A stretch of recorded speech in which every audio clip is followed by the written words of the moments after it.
Hello my dear students, very good morning to everyone and welcome back to the next session of mathematics class.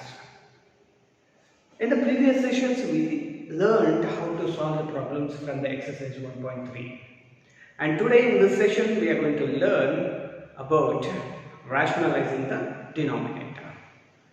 So before we going with the rationalizing the denominators, let us try to learn some operations on the real number. So there are some important statements are there which we supposed to know. Then after learning that, we'll go further. Okay, so now take a look at which are those statements. See, so here the first statement, the sum or difference of rational and an irrational number is rational. Sum means addition. Difference means subtraction. So sum or difference of what? There are two numbers right now. In that, one it is a rational and another one it is a irrational. Okay. So sum or difference of a rational and an irrational. What is the result I am going to get? So the result or the answer is an irrational. Always. Whatever the number you take. So if one number is a rational and the another number is an irrational, if I add or subtract, I will get irrational itself. That is the first statement. The second statement says the product or quotient of non-zero rational number and with an irrational number is irrational. Quite safe. What? Product. Product means multiplication. Quotient is nothing but division. So product or quotient of a rational number with an irrational. So one number is a rational, the other one it is an irrational. So I can do a product means multiplication or a division.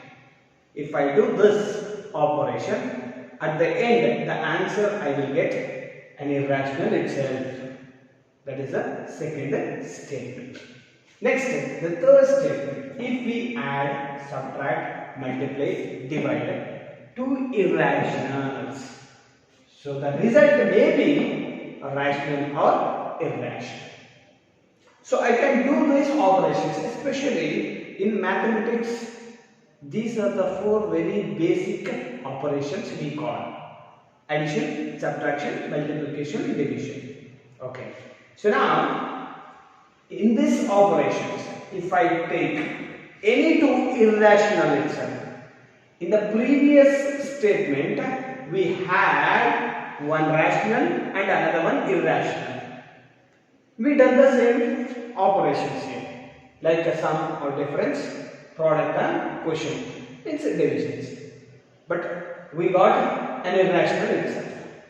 But in the same way, if I do all the operations with two irrational itself, then obviously we will get either rational or an irrational. This is what the third statement says. Understood? Yes. Okay, now look at the board. Have you seen this symbol? Of course. We call this one as a square root. We call it as square root. Actually, the name we call radicals. Okay, so in this level, we used to call it as a square root. Remember. And what about this one? This one we call it as a cube root. Why we are calling it as a cube root? So we can observe there is a 3 over here. So that's why I can easily identify that it's a cube root. Then what about here? I'm saying it as a square root. It means there is a square. Square means it is nothing but 2. Okay.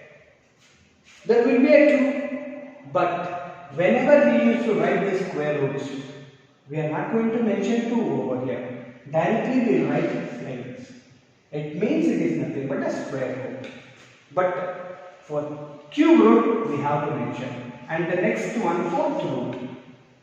We'll call it as a fourth root. fifth root. Okay, yes. Just leave this one now. Let us go to the square root. So square root of 4 is how much?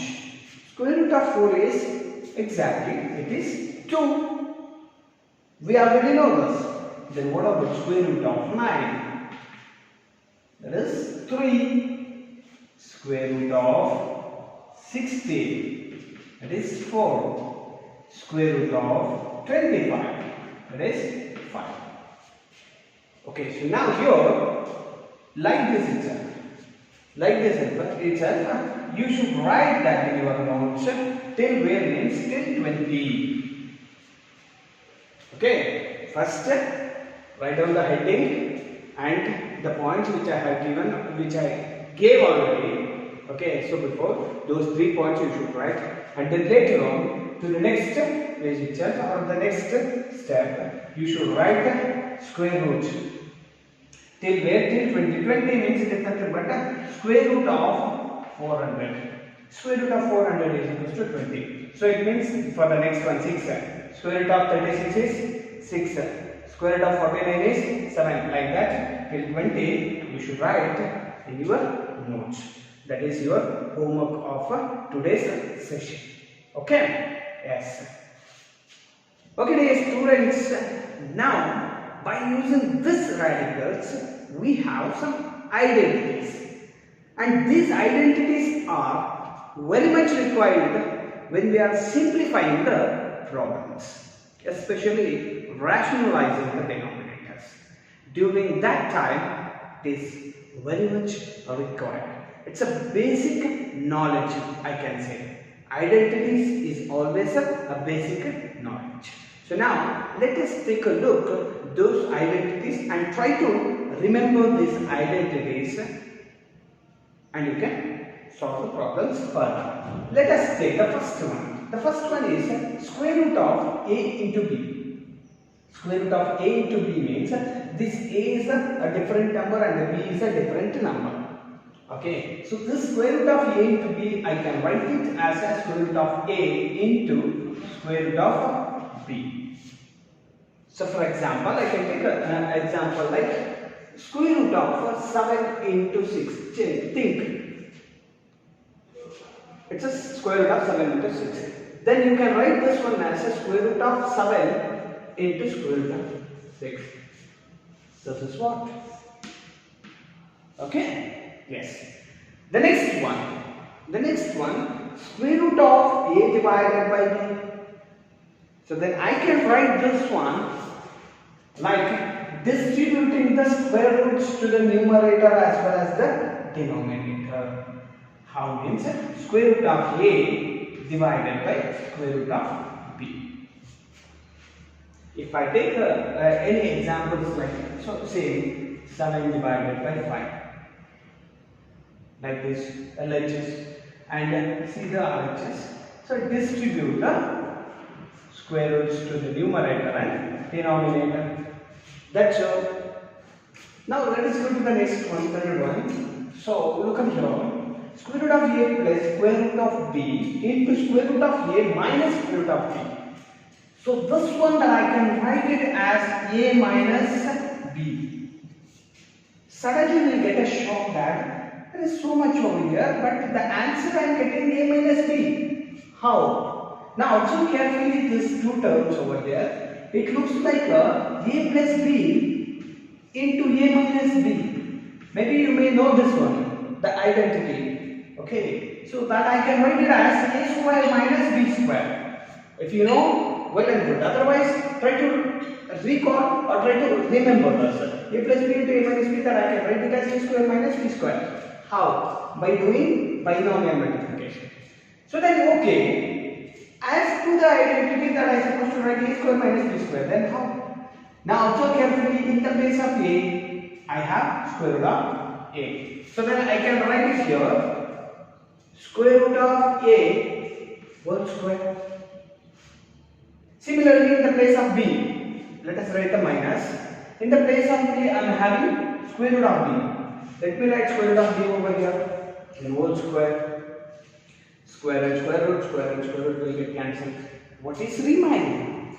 Is A minus B. That's what I have written here. Understood?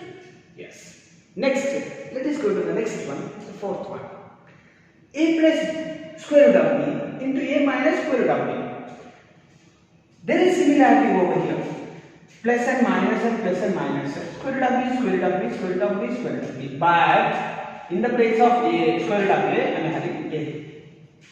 Correct? Yes. You must remember that there must be a common number over here. Okay. Then I can write this one as A square like this minus in the place of B square, square root of B. Square and square root will get cancelled and remaining only B. That's it. Next, the fifth one, the last one. Square root of A plus square root of B into square root of C plus square root of D. All the terms are different. Then what I supposed to do? Simple. Do the binomial multiplication. Then how to do a binomial multiplication? I hope you people know that, even though try to understand if you don't know. Take the first term and multiply both the terms over here. And take the second term, again multiply both the terms. Like how? Observe. Square root of A, first sign plus into plus, that is plus itself, you don't need to write. Square root of A into square root of C. Both are square roots. You can write the square root. A into C, that is AC. Okay, next. Now again with the same second one. So plus into plus, this plus itself. Square root, both are square roots. Write square root. A into D is AD. That's it. Finished. First term finished. Go with the second term. So plus into plus. Again plus. Square root and square root is there. No problem. Square root. B into C. B, C. Next again with the same term, the another one. Plus into plus. Plus itself. Both are square roots. Now B into D. Definitely it is BD. Okay, for today's session it's more than enough. In the next session, let us start to solve the problems based on these basic identities, by using these basic identities. So until then, stay tuned, stay safe, keep on working. Thank you for watching.